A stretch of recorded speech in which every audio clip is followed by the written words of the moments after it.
This is a meeting of the Rotary Disability Advisors Committee.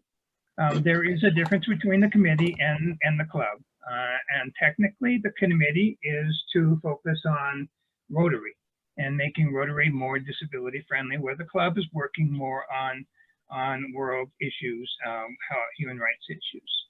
So this committee actually started back in February, and our focus has remained to be on try to work with disabilities as far as Rotary is concerned, as there still is a lot of work to be done there, and much work to be done there.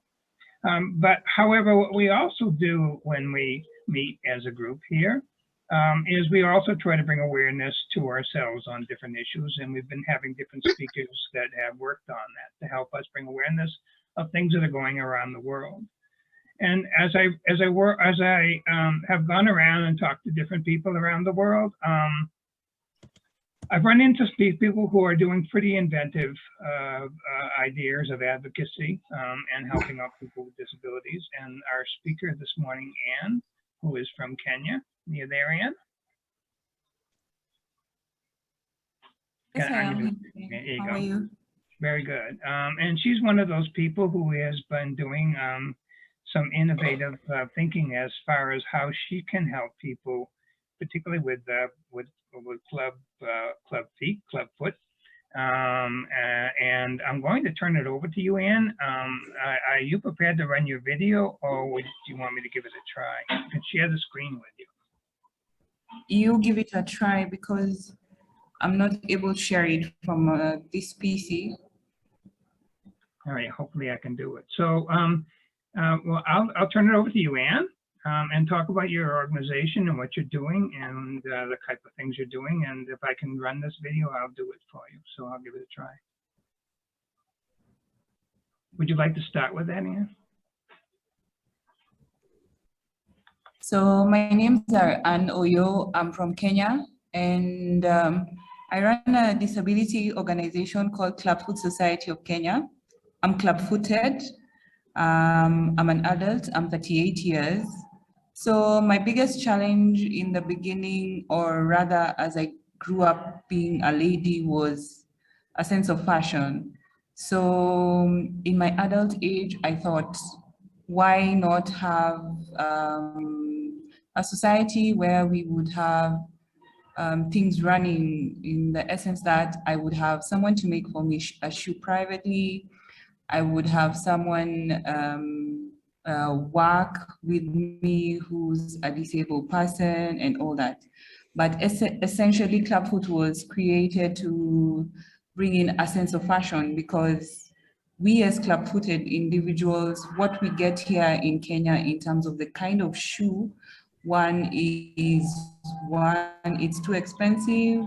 Two, we don't have choice. So that's why I formed Clubfoot Society. And then we are few, the information is really not out there. And basically I wanted a community where we would share knowledge, share ideas, share on how to improve life. But then with COVID, that had to change, because certain things weren't falling in place. So I decided to start economic empowerment. And on the economic empowerment, we make briquettes. Briquettes is a type of eco-friendly charcoal that we use to cook. And so far, so good. We have about 50 people with disabilities, and it's a mixture. Mothers who have children with special needs and persons with disabilities. The basic essence is to just have an all-inclusive environment where we can work, share, have fun, and just have an income coming through for us. So all this is under the Clubfoot Society.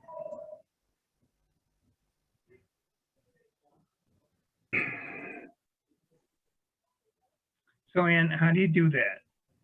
How do you Can make you share the video? Yeah.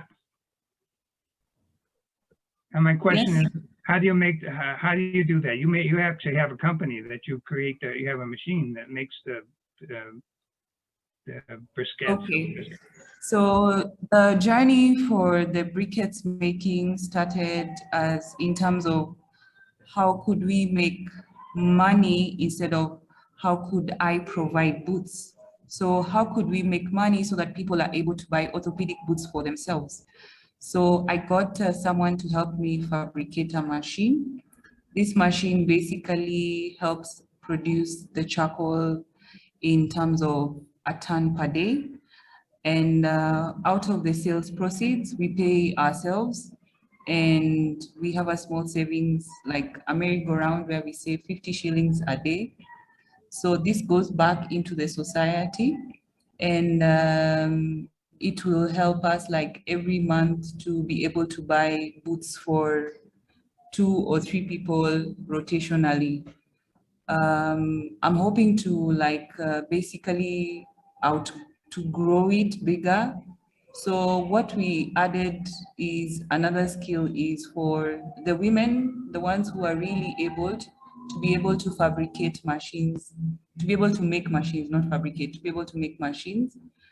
And this would earn us an income. So we sell these machines to any person who is interested in making briquettes for themselves, either for home use or for commercial use.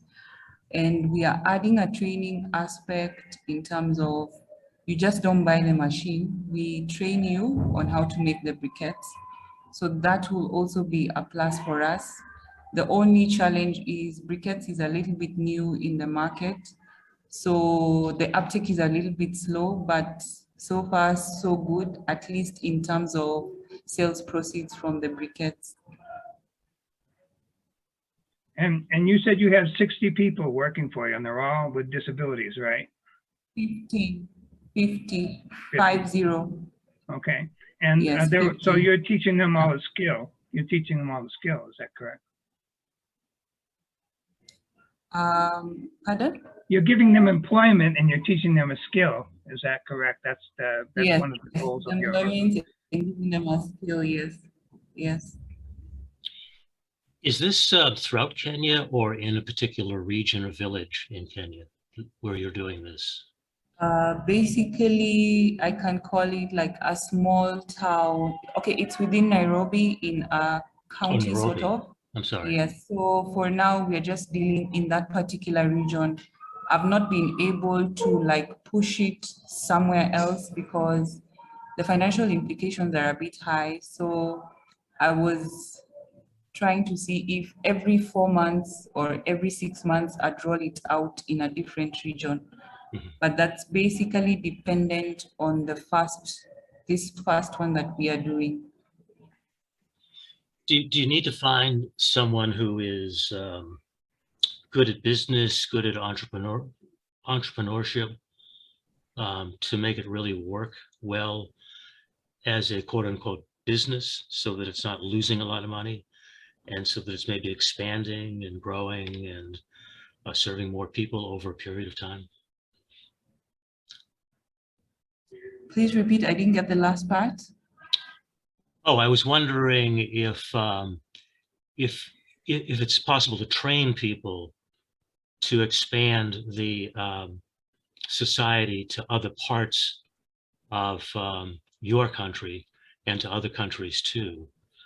Okay. People who are sort of like disciples, if you will, but who have the skill sets, who have the who are entrepreneurial, who are business-like, who know how to control costs and get the product out there.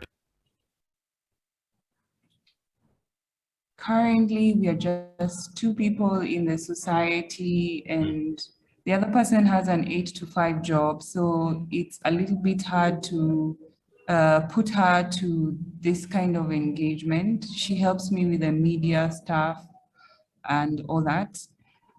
Yes, I am trying to get people to join in to help with the skill set, but it's a bit challenging because my major aim was for people who have disabilities, but then seemingly I have to engage the abled to help me roll it out because persons who have disabilities in my country basically are looking for, how can I put it? they want a quick fix. They are not ready to like go through the entire process. Like even in the group of 50, I have had people coming in and going out because they don't see the essence. So it's kind of, how can I say, it's a roller coaster. It's a roller coaster throughout. So what I'm trying to do now until towards December is to engage as many able people who can help me roll out the gospel that, hey, Clubfoot is doing this. Can we partner with XYZ? Or what skill do you have? What can you bring on board? So I'm seeing that maybe I have to like have able people because I was circumventing it to disabled people so much. So let's say over the next 3 to 5 years, or even 5 to 10 years, Yes. what's your vision? I mean, what would it take in human resources and monetary resources, in any other sorts of resources, to bring it up to the next level, not just incrementally, but maybe exponentially?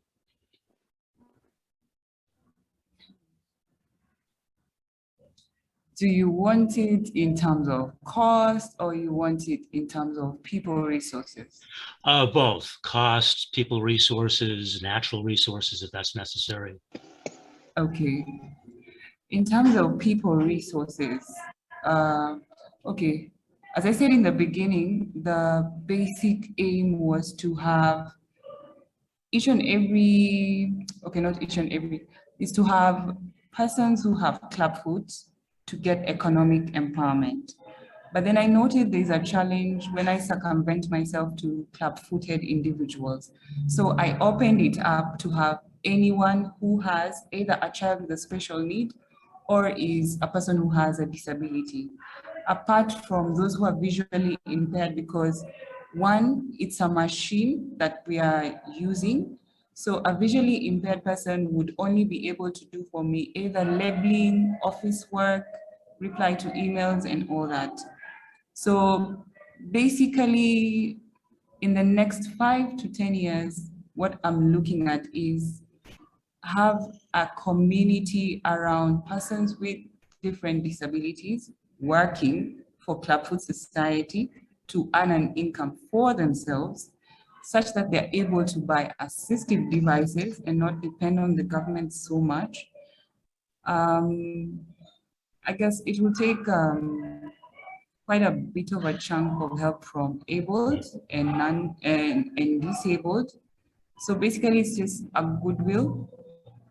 And my end goal basically for like my own country is to have, what would I call it? A SACCO.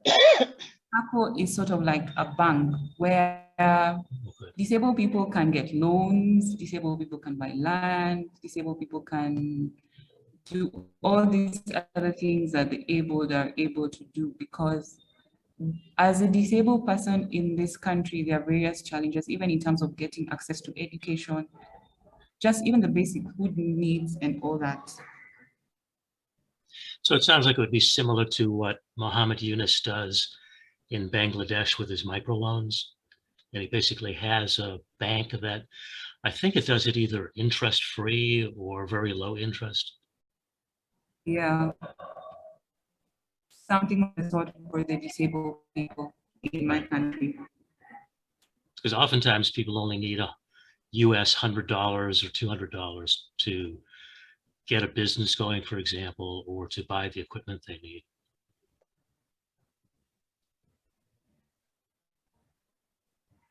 Pardon? So, Anne, my question for you is, how did you get into wanting to help out people with club feet? Okay, I'm club-footed. My feet are my feet are calves. That's one, and then two. My internet connection. And then two, basically, there was a challenge in getting jobs. In as much as I'm educated, when you walk into an interview room, you find them questioning about the shoe wear that you're wearing, because for us, it's quite weird to walk into an interview with like the rubber shoes. You have to be dressed formally. Yes, so that's how I got into the essence of, I needed some different aspect for my feet. I didn't want to be judged by the fact that I'm not in black official shoes, which of course I cannot wear. So that's how I began Clubfoot Society. And also by the fact that every time I walk into a shoe shop, there was always someone staring at me.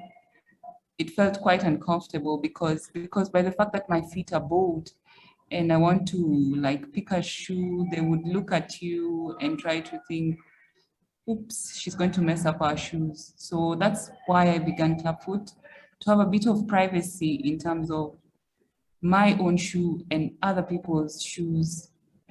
Because for us, our feet, the way they are carved, each and everyone has a different curve on their feet, and we have scars. So I wanted people to have a bit of privacy because not everybody is confident going out there to like shout about it. So I wanted to encourage 1 or 2 or 3 people around the issue of feet and footwear. That's super. Anybody have any other questions for Anne?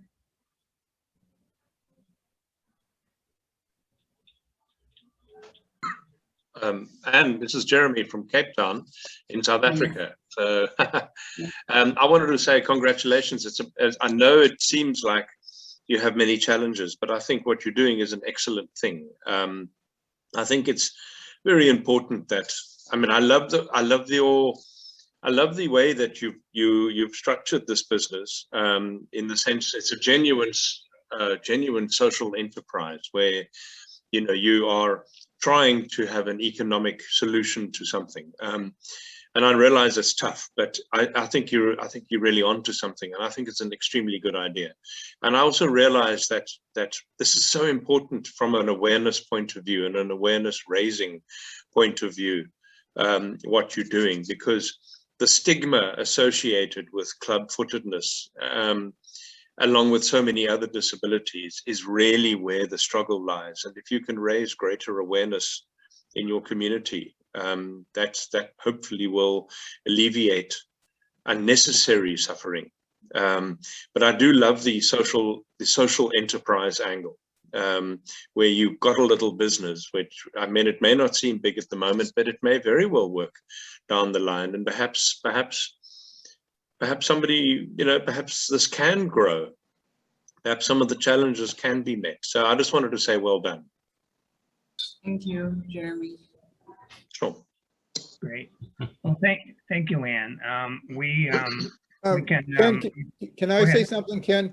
Go ahead. Rotary does, in its grant program, honor microcredit grants. So we need to begin to link up with a Rotary club where you can maybe pull that off. But I have done microcredit grants for Nepal. You go through the same process as with a global it's the grant? exact same system, Okay. but they do allow that smaller size, usually through what is called a district grant. Right. And are they interest free? It's however they, oh yeah, from Rotary, the money is as a grant money to get it started. Right. Okay. Yeah. So Anne, maybe you and I and Ralph can sit down and just kind of brainstorm a little bit on that. Okay. Okay. One last question from my side, Ken, is, Anne, have you reached out to any Rotary clubs in Kenya? Okay, there is one of us who's in the group by the name Oscar, but he's not been able to connect me to the Rotary. And then the conditions here for Rotary is they want a website done, they want to see the activities on a website and all that. I haven't been able to put up a website, and I told Ken my biggest challenge now is the website, which maybe I've been working on at least in the next 2.5 weeks. I should have a website. So the conditions here for Rotary are, first I need to have a website. But I was telling even Ken that what am I putting in out as content on the website, basically, because I still haven't gotten enough content. But I guess maybe I really need to put up a website to get what Rotary needs to do for me on this side. Perhaps you could also do a LinkedIn page, which would be faster.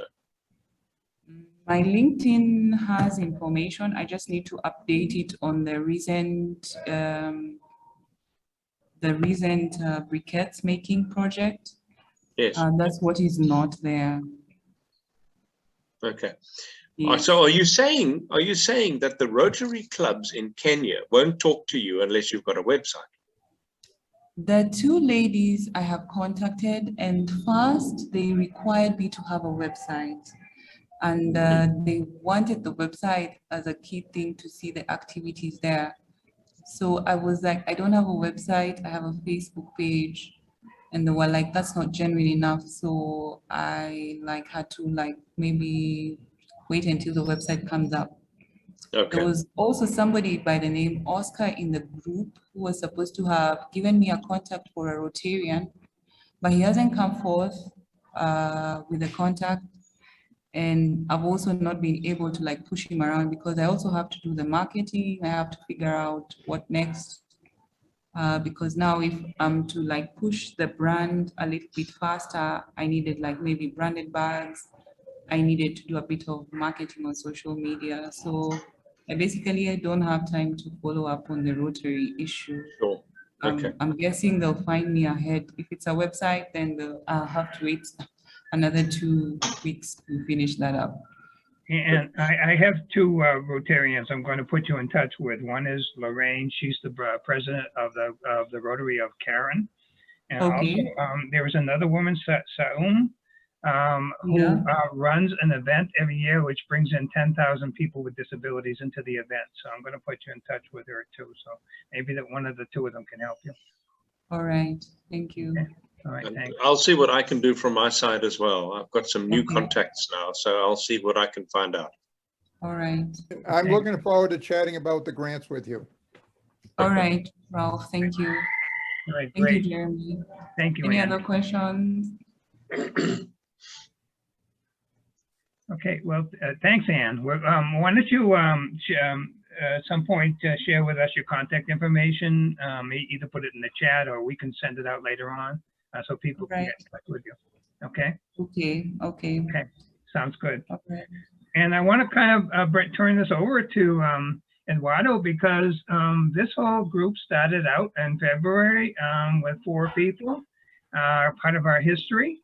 And we went from a committee of 4 people, including Diana, to where we are today. We turned into a club. There's kind of a history of transgression of how this whole thing happened. And Eduardo has some information to share with us because he has a next chapter as far as Brazil is concerned, as far as the history of this committee. Eduardo? Yeah, hello everyone. Can you hear me? Yeah. Coming through loud and clear. Okay. Well, we are very happy here because I've heard we had a committee in let's say official committee for DEI in Brazil, connected to the Rotary regional coordinator. And when I learned that, I kind of, slowed down to see how we would go together with that. And then I sent him an email telling him about the existence of our group. And he sent my email to our director, who is a Peruvian, Julio Santisteban. I think it's the same for you, Ken. Colombia must be under the same director. And 1 week later, he came back to me greeting and thanking us for having this group. So that I understand as meaning that our group is now officially recognized as a DEI committee. And as I understood, we already had other groups under DEI, but for other groups, as for women, for Negroes, for LGBT, and we were the first group with the theme of people with deficiencies or with disabilities. So that gave us more, how do you say, more gas to go on. And now we can officially, you know, invite people, say that we are Rotarian group. And that made us very happy. And last week we had this group that we have showed here, which is a group for dance classes for wheelchair users. I think you had a demonstration last Saturday for the World Rotary Club, and we had a class in Brazil on yesterday, on Monday, and we had like 15 people, including some which were already students in this class, but people liked it very much. Next Wednesday, we have weekly meetings. Always we try to bring someone to talk about something. And I think we're gonna have someone to talk about, you know, signs language. And we have a contact with the National Institute for Deaf People who give sign language classes. And we're talking about having a group for a class for teaching sign language, you know, for hearing people, for anyone interested in learning sign language, or Rotarians or non-Rotarians. And I think that's is going to be a plus in our group. And well, we are very animated with what's going on here. I think that's it, Ken. Well, thank you. So basically, you are in Brazil taking off like we did here in District 7910, where we basically got together as a group, and then we became an official group, and then we became a club. So now you've branched out now, and you have your own official Rotary group in Brazil, which I think is a yeah. You know, today, no, I have been putting our meetings recordings in YouTube, and I have a channel in YouTube where I'm putting those recordings. I have some, I think 5 or 6 recordings with those speeches. And today I got a message from someone who has subscribed for our channel, and he was asking if he is a Rotarian, and is asking if someone is interested in creating an e-club for visually disabilities people. And that's something which is beginning to show up, and people are coming to us, and we're growing. I think every week we have like 2 or 3 more people in the group. And well, I'm a little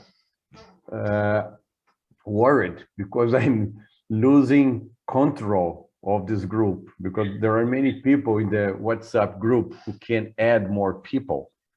I have a form for people to fulfill, giving me the contact details like WhatsApp and email, but they never do. I have more than 30 people in the WhatsApp group, and I have registered for records for like 12 people. And no matter how many times I ask people to fulfill that, it never happens. But it is growing. I think that's a good thing. I have also been invited to prepare or to come into a meeting for which they are preparing a webinar to come up in November. And I have been invited to talk about our group, and things are happening. I'm very happy. That's good. That's great. I have a suggestion for you. Yeah. We have an expert on the fear of overgrowing group, and his name is Ken Masson because he firsthand when we started the group first and then the club, and it grew exponentially. So I've seen that. I And was one of those who came exponentially into the group. yeah, a little side note about Eduardo, and thank God for Eduardo, or the Brazilian group wouldn't even have happened because of the language difference there. But I was going to be talking to somebody down there, Danilo, and I needed a translator, and through one of Eduardo's friends, I was able to connect with Eduardo, and he was there just as a translator. But as he started learning more about what we are doing, he said, "This is one of the greatest things Rotary's ever done." And look, now he's heading up his own group now in Brazil. So Yeah. Congratulations to that. Wow. Thank you. Yeah, this is wicked good. Keep it up, Eduardo. Thank you, Rob. Okay, thank you, Eduardo. And now I'm going to turn this over to Nick because I've been trying to write descriptions of photos for people who are blind. And I started to have some questions about how to do it, as I was thinking, how do I describe purple to somebody who's never seen purple, and things like that. And I asked Nick if he could kind of explain that a little bit to me, which he said he would. But then I realized it's probably good for us to all learn that, because we really all should be writing descriptions of photos that we put anywhere on the internet. So Nick, if you're there, I'm going to turn this over to you to talk a little bit about how to write a description of a photo and alt text and all that kind of good stuff. Sure. Yeah. Well, thanks, Ken. Thanks, everybody, for having me and let me talk again. I'm going to kind of tie this into a bigger picture, but I'll keep it concise. Overall, my title is going to be Mitigation of Accessibility Barriers Through Alt Text. And again, my name is Nick Corbett. I work at the Carroll Center for the Blind in Newton, Massachusetts, in the United States. And if you wish to reach me, my email is nick.corbett, nick.corb, as in boy, ETT, @Carroll, CARROLL.org. So I think I got like 4 little sections here. The first one would just be, what are the barriers to people with visual impairments? It's a little list of like 8 items, and digital stuff is in there, but just a little recap to keep it fresh in our minds. Physical environments with visual wayfinding only, so signs, things that people can't see. So that ties right into what Ken's interested in. How do we interpret an environment, whether digital or physical, for people who cannot see it? Printed materials that are not available in alternative formats. Speakers who do not provide descriptions for visual information presented. So many people have probably been in a lecture or something where someone throws up a PowerPoint presentation and they say, and right here, you'll see this presents this, and everyone who can't see is left there going, I have no idea what's going on. They're left to piece it together. It's not fun.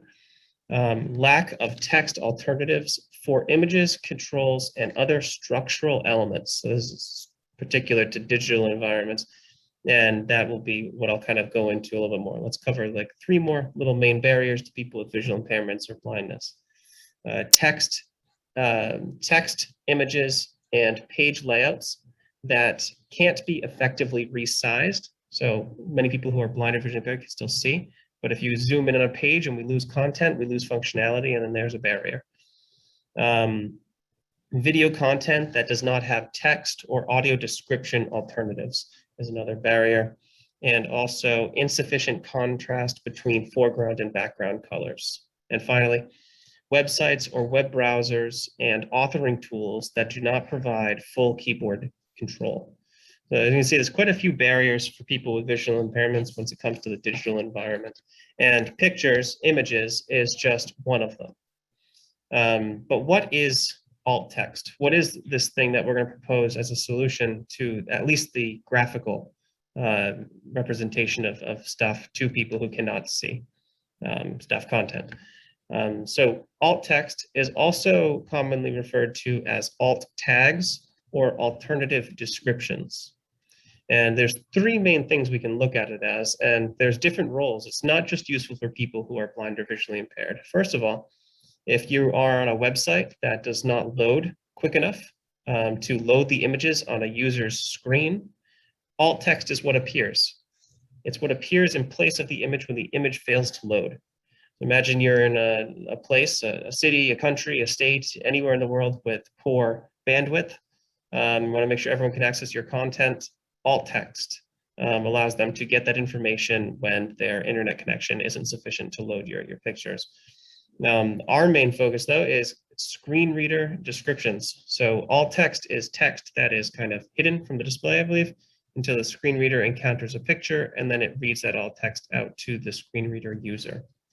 The third use is actually hugely important and could benefit anyone who's trying to have a website to make that website more effective and to get greater traction, attract a greater audience. It's search engine crawling and ranking. So search engines can kind of flip through your pictures, and as long as there's alt text that is categorically appropriate, it's going to help your website get found more.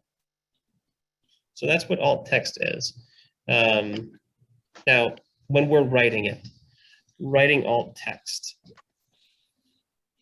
we should keep in mind 3 things. And I was having a little tough time trying to find an example way to describe this, but I'm going to do my best. And even, as a user of someone who uses alt text, I come across pictures all the time, and it's still very hit or miss. A lot of people don't do it at all. A lot of times we get a random string of code. Rarely will it's growing and maybe a little bit, but occasionally I'll come across a picture that just is excellent alt text. And I think, wow, that's kind of nice. I really know what's going on. And I know other people feel that way too, especially when I'm teaching people and I'm working with people from all over the world. I'm showing them something and they come across an image. I'm like, well, I'm sorry, there's just no way with this as it is. And that's just how life is. And that's kind of sad. But Ken's got a nice motivation to make that a little difference there. So we should think of keywords versus detail. We should also think of detail versus specificity. And we should think of specificity versus context. So let's see, we got keywords on one end. In the middle, we got specificity. And on the end, we've got context and kind of a hierarchy. Now, I got a document here, and I kind of came up with a little example. So alt text for something where we're dealing solely with keywords might be, you might hear a screen reader announce graphic social services.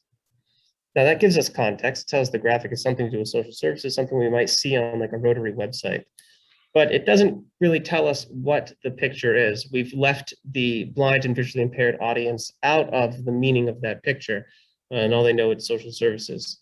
Now, while including a key term like social services might help a search engine filter your website more effectively, it really doesn't accomplish that second purpose of providing screen reader content. So we want to add a little bit more detail. Now we're going to call it a man standing outdoors. All right. So we know it's a man standing outdoors, but we don't really know what he's doing there. And we've still left people out of the discussion. And then move up a level to a man supervising the construction of a school. That's a little bit better. We know he's doing that, but we don't have context yet. We don't know what's going on.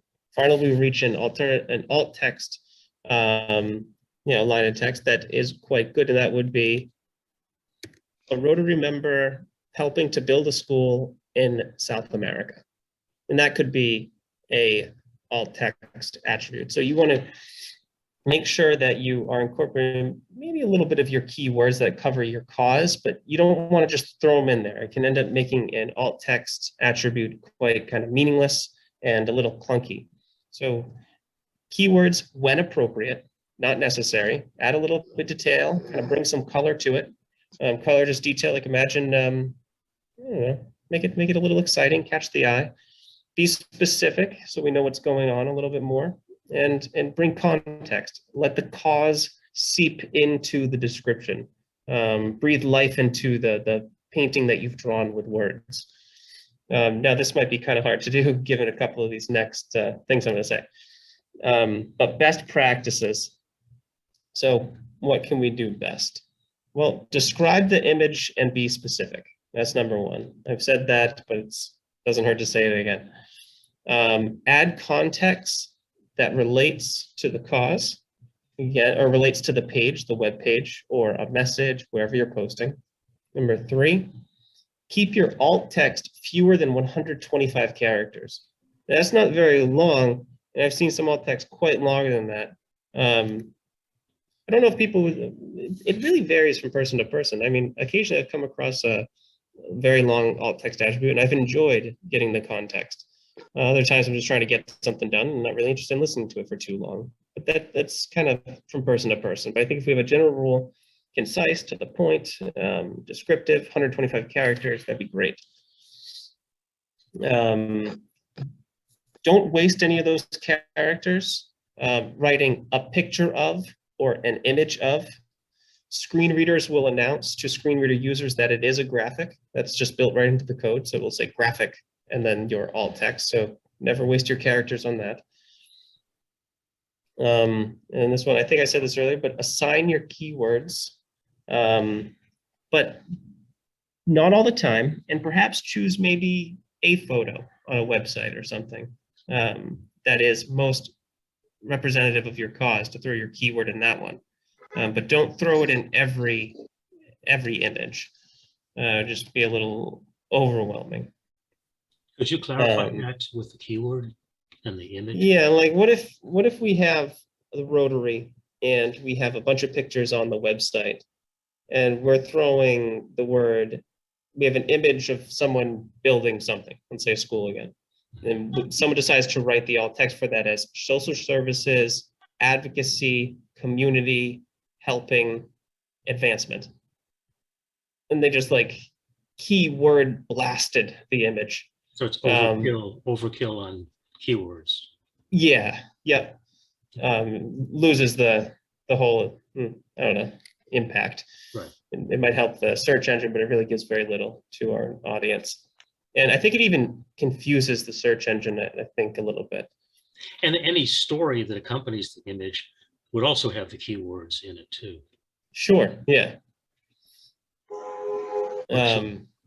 Yeah, I would think so too. Now, of any alt text that you do write, you really want to edit it, spell check it, just as you would any text on a website or a post. Make sure that it's good, even if it's not always visibly seen. People are going to be hearing it, and people do pick up on things that are read out to them wrong. Now, add alt text to most images, but it's not always necessarily to add them to purely decorative ones. I've been on websites before, and you come across an image and it says a red arrow. I personally liked that. And I was doing accessibility evaluation once, and I sent the report to someone. I said, "Great job. I knew about the red arrow." And my boss said, that should be a blank alt text attribute. There's no need for that to be read aloud. And deleted it. I don't know how I feel about that. I like being involved. I like knowing what other people are experiencing. And I think many other people do as well. But again, it's written in the Web Consortium accessibility guidelines, but that's my thought. So these thoughts are not strictly my own. I've gotten them from a Princeton University CPACC, Certified Professional Accessibility Core Competencies course. And I also pulled some of it from a website, blog, HubSpot. And I sent a document to Ken with an outline of all of this, along with a link to the article that I relied on most. But I think that the main thing is we want to be inclusive. We don't want to be overkill. And in terms of colors, I didn't say anything about colors, but Ken, I did email a couple of colleagues and ask them their opinion. These are people who can now see it all. And they say they enjoy it. Some of them like it, but it's not absolutely essential. I think the meaning of a picture, the purpose of a picture, can be conveyed without color descriptions. I would say it can be conveyed without that. But again, maybe we want to spice it up now and again. There's no perfect answer, but there's some recommendations we can try and follow. And that's about it. Well, for example, with the American flag, have you been visually impaired since birth? No, I haven't. So you know what the American flag looks like? Yeah. How would you, for somebody who's been visually impaired for all their life, and you had a photo, an image of the American flag for whatever reason, Well, let's look at that. The American flag is culturally contextual. In that case, I would say a white and red striped flag with a blue banner in the upper left and white stars, right? If it's a tractor, I wouldn't see any need in saying a yellow tractor. I might just say a tractor. So where the color is relevant to the context. But if somebody's totally blind, how would they know what red and blue and white are? There's no way to really convey it, I think. I think you can try and describe it in terms of how it makes you feel, but I don't know if alt text is the place to do that. Right, okay. Thank you. Yeah. And I had a situation where it was a bullseye, which is the artwork that was being used like a bullseye. And I was going to describe it as a bullseye, but I said, if I have never seen a bullseye in my life, that's not going to be a good description of the whole thing. So I ended up describing as a circles getting smaller towards the middle, basically. That's how I described it. I like that. Ken, actually, I do. Carroll School for the Blind, and he's talking about alt text. Ralph. Oh, did I hit the wrong button? I'm sorry. Sorry. Sorry, folks. Okay. So, I mean, that was a challenge for me. I mean, for a visual person, it makes me think more about what I'm describing and how I'm describing it. Where I am thinking of it as a visual person, I now have to think of it as a description more than anything else. Well, now that you mentioned the bullseye, it's simply easy enough for someone who comes across a graphic that says a bullseye to go on Google and say, what is a bullseye? So maybe again, use common language, use common words that are, popularly accepted, understood, and leave the research to the user. I think people in society have it's a nice thing to be inclusive, and we've mandated it with certain laws. But I think this part of the responsibility still lies with the people who are blind or visually impaired to do a little research when necessary. So I don't think we need to have sighted people kill themselves trying to describe a bullseye. Okay. Can I chip in? Please do. I think it's Jeremy from Cape Town. I'm sorry, I haven't reached out to you yet. I do intend to do so still. You recall when you did the other presentation, I chipped in a bit. I think it's important here as I loved what you've just said, don't break your neck trying to describe things always. You can't always get it right. Also, I noticed from some of the questions that it does still appear that there's a disconnect between the reality of the fact that the majority of persons with visual disabilities still have some vision. The largest majority, I mean, literally by 75 to 25%. And so what you'll find, and in fact, particularly when they're younger, it's even greater. So what you'll find is that there's still an enormous amount of people out there who have some residual vision of some description. So we mustn't necessarily default to the totally blind as a matter of course, because it's not actually accurate in real terms. From a panic point of view, it's obviously wonderful if you're going to provide accurate description. I know from news media apps and websites, particular apps, BBC, for instance, is very good. The Guardian is very good. But one of our news media in this country refused to give alt text or audio or text description on their photos. So when the BBC says something like Vladimir Putin sitting shirtless on a Harley, which is a real picture, by the way, our one will say JPEG, and then they'll have 16 digits following it, which is the most annoying thing to hear, and you'll get hundreds of them. So it's a great thing to have text description provided with pictures, particularly in apps, not necessarily only websites. Nick? If I could just ask a quick follow-up question, Jeremy.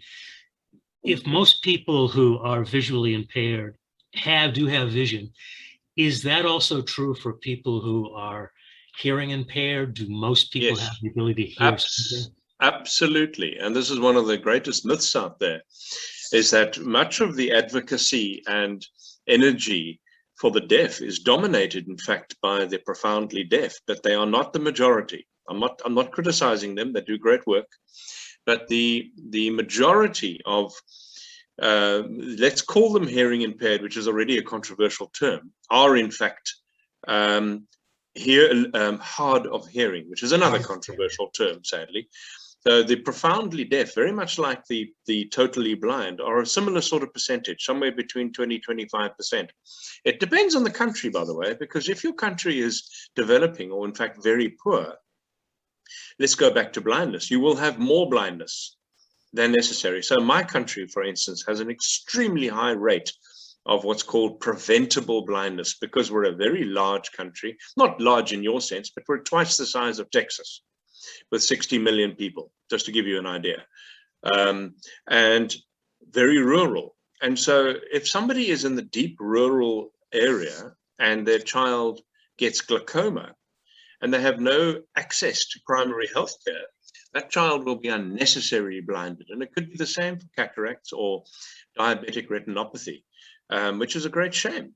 And so just, yeah, one must bear that in mind, is that we cause. And that's why it's very important that we do what the work we're doing in Rotary is to bear this in mind, is poverty causes disability. And this is something that we can in fact do, work with. Nicholas, first off, apologize for interrupting. I was at an art opening and my friend Peter, who is totally blind, when he was in his 30s, he went about 6 blocks, walked 6 blocks to about the hardware store to buy whatever he needed. And while in the hardware store, he went totally blind. And he's been totally blind ever since. But the first thing he said to me was, because I told him about what we were doing, he was real excited about this and joined our group. The first thing he said, that Carroll School, that is the best place. They helped me so much right off the bat. And he gave you the most unbelievable praise you could ever imagine. And his attitude was, he was on his way to an art show. And he really wanted, his wife was there to describe the paintings and other photographs and things to him. But his life has been just like it's always been. He paints his own house, hangs out his own laundry, mows his own lawn. He does all this stuff, no hesitation on anything. And he just gets around, and he was thrilled with what's going on. So yeah, but I really love this idea. I wish I knew about this alt language, because I could have used it when I was a teacher. I had a couple of kids that were legally blind, and I could have been much more effective. So yeah, keep up this good work. Yeah, thank you. Thank you for the reflections on that. And I think, yeah, it's a hugely powerful tool, alt text. And that's Nick, can I just ask you one? Can I ask you? Sorry, I'm bumping into somebody. Just did I walk into somebody there? I wanted to just ask Nick another question. May I do that, Ken? No, you're on, Jeremy. Go for it. Thank you. So, Nick, you're obviously, like I, very intimate with audio description, the concept of audio description in movies and television, and obviously museum and art pieces as well. Do you do that? Do you in any way train that in the organization that you're working for, Carol? Train people how to provide or how to receive it? Well, I find people lack imagination, and sometimes some pointers in audio description wouldn't be a bad thing to actually teach people. I was very privileged back in 2012 to host the father of audio description in the world. It's attributed to him, whether it's really true isn't important. A wonderful man called Joel Snyder, who resides and works in Washington, D.C. And he began audio description in the late 70s in theater. And you can hear his voice in many audio descriptions, either in movies or television, or in my case, I'm very interested in art and museum. And there are websites you can go on to get descriptions of artwork, and you can hear his voice. Anyway, we hosted him here in this country, and I spent a wonderful day with him in our National Gallery. And I'm tired. He's much older than I am. He's in his 70s then. And I tired him out terribly because I made him audio describe just about every piece that there was. But I was just wondering, Nick, whether Carol did something like that and helped people to be more confident about describing things with more color and more texture. I just wanted your thoughts. Not too much, I don't think. I wouldn't be opposed to it, and I'll bring it up. I think I try to keep people who are experiencing vision loss engaged in that sort of language and that sort of mental visualization, so they feel like they're hanging on to it. You know what I mean? So it kind of tempers the transition a little. We don't have a lot of people who come in who are like sighted volunteers who we have that much time to dedicate an instructor to explain to them how to describe things. The most they'll get is a demonstration on sighted guide, and then they'll sit in on a bunch of meetings and hear the content. But in terms of what you mentioned about, you just mentioned audio described movies in passing. And if anyone wants to learn about alt text, watch an audio described movie on Netflix. Yeah, exactly. Oh. So Get a sense of it in an hour. Go on to Netflix and go to the menu option where you would normally choose, let's say, text. What do you call that? Yeah, you captions. do. Captions. And look for audio description. Must have the word description. Don't be fooled by the word in audio or it's an audio English. That's not the thing. Audio description. And just go and watch a show. Just like, and you'll see it blows your mind. And we have wonderful access to terrific movies and content because of it. And it's now Nick confirmed it in the States. It's an expectation. I know that the Disney platform, I think just about every single thing has audio description on it, and Netflix hasn't done a bad job. Nick, what are the rules around it? Do you know? I believe I know the American Council of the Blind has been a really big champion of audio description. I'm not sure what legal, I mean, I imagine under the ADA and providing fair access to information environments probably extends to publicly available digital entertainment. So okay. I would imagine that that's required. It's not everywhere, but I do recall when Obama came in that he signed something into law which said that at least 10% of media content needed to be audio described, which doesn't sound like a lot back in 2009, but it was considerable. And there's no question now that there is a huge amount of content which is audio described, which possibly for another session, Ken, maybe we could have we could invite Nick and maybe a couple of others to talk about audio description on its own, because it's a topic all on its own.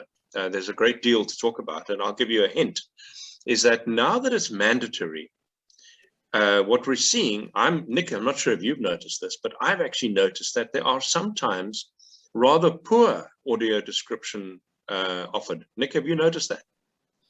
It's just sometimes it's subpar.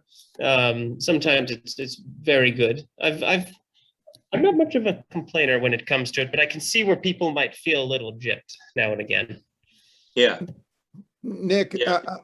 A friend, when I was chatting with Peter, another friend came up and asked me if I knew who Amy Smith was at the MIT D Lab. Have you been working with her? I have not. She's a good, because one place they developed a whole Braille reader that you could run right down a newspaper column or a magazine, and it would just convert it right into Braille as you were slotting that tool down. And she's been doing a lot of stuff. That's been her whole focus on different types of disabilities. And blindness did go through one of her themes at D Lab. I'll try to link the two of you up. Thank you. Yep. I would suggest that probably 90% of Rotarians, clubs and all that kind of stuff, probably do not use alt text on their descriptions of things that they put out on posters and their web pages and things like that, unless they have a webmaster that's into it. I actually, I'd like to send this recording off to Jeremy, off to the woman who runs the Learning Center. I Yes. suggest that maybe we could get them, and I don't know, Jeremy, if you could bring it up at a DEI committee or something, to create a video, and it may be with Nick, would be who's a good person at it, to describe off text on what to do it and why you should do it and the importance of it. Because my guess is most Rotarians don't even think about it. Absolutely. It's an excellent idea, Ken. It's an Okay, excellent idea. I'll reach out to her and I'm going to send this video to her so that maybe Learning- we can create. What? Learning Center is a great platform for a video like that. But I'm Yeah. thinking even further. What about in the branding center of Rotary? Yes. Because this is something that goes out to, Rotary clubs all over the world with their monthly updates on the branding of Rotary. So that's another way to really educate our members. We got some exciting things going on. The incoming district governor, Victor Tom, and his wife both know Amy Smith at MIT. And they are very hot into this kind of stuff. So I think we got some good things going on. This is a real exciting meeting. And when I was thinking about this, Nick and Jeremy, I was thinking, how would I describe the Rotary logo? It's complicated. I have not seen it if you'd like to give it a shot. I mean, it's a cog. I don't even know what a cog is, but it's a wheel with a bunch of bumps all over it. The wheel. Yeah. Mhm. And Well, it looks like a gear. A I mean, gear. to me, it looks more like a gear than a wheel It's a because it's gear. got the, it's got the serration on the outside, right? Yep. Right. Actually, you're right. It is more like a gear. You're Yeah. correct. Yeah. There we go. Ask a blind guy, you see? Yeah, we just call it the rotary wheel, but it's literally a gear. It's a gear. Yeah. all right. Well, I appreciate it. Thank you, Nick. I think we can try to go further with this with Rotary, and we're going to reach out to them and see if we can get them to try to educate other people about all this.